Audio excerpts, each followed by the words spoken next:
You tell a story that to me illustrates what has happened to our political system in regard to the middle class, in regard to democracy in the country as a whole, and it involves Hillary Clinton. I had written an op-ed about a piece of pending bankruptcy legislation. The credit card companies have been pushing to try to tighten the bankruptcy laws, sort of like locking the doors to the hospitals and then claiming nobody's sick in America. So they were trying to get the bankruptcy laws constricted, so that fewer families could get in. Why? Because you can make more money if those families don't go into bankruptcy, if you're a credit lender. Mrs. Clinton evidently saw... The First Lady. The First Lady. She was then First Lady. This is in the 1990s, late 1990s. Mrs. Clinton saw the piece, and I got a call from the White House. And they said Mrs. Clinton was going to be in town to give a speech in Boston, and would I come and meet with her? I said, sure. And so I put together all my files. I show up at the appointed place. After she's finished her speech, we're ushered into a tiny little room somewhere in the bowels of this hotel, and just the two of us. They close the door.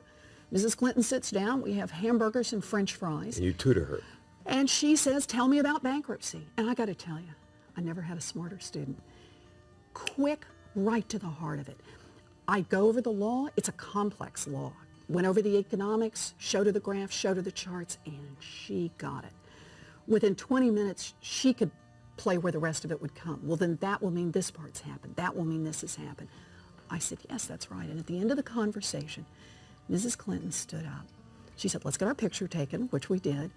And she said, Professor Warren, we've got to stop that awful bill, referring to this bankruptcy bill that's sponsored by the credit card companies.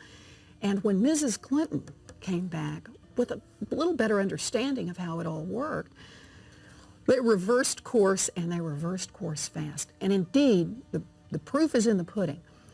The last bill that came before President Clinton was that bankruptcy bill that was passed by the House and the Senate in 2000, and he vetoed it.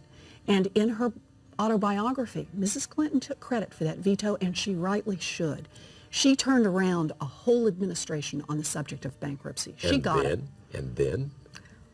One of the first bills that came up after she was Senator Clinton was the bankruptcy bill.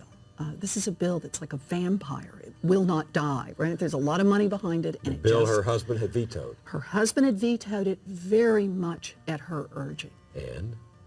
She voted in favor of it. Why? As Senator Clinton, the pressures are very different. It's a well-financed industry. A lot of people don't realize that the industry that gave the most money to Washington over the past few years was not the oil industry, was not pharmaceuticals.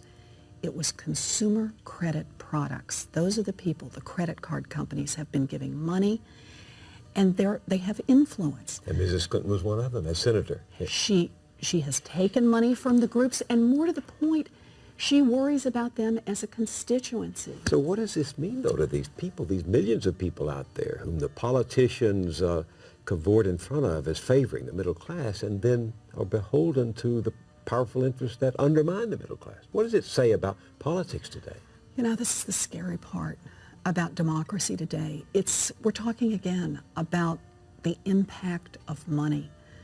The credit industry on this bankruptcy bill has spent tens of millions of dollars lobbying, and as their profits grow, they just throw more into lobbying for how they can get laws that will make it easier and easier and easier to drain money out of the pockets of middle-class families.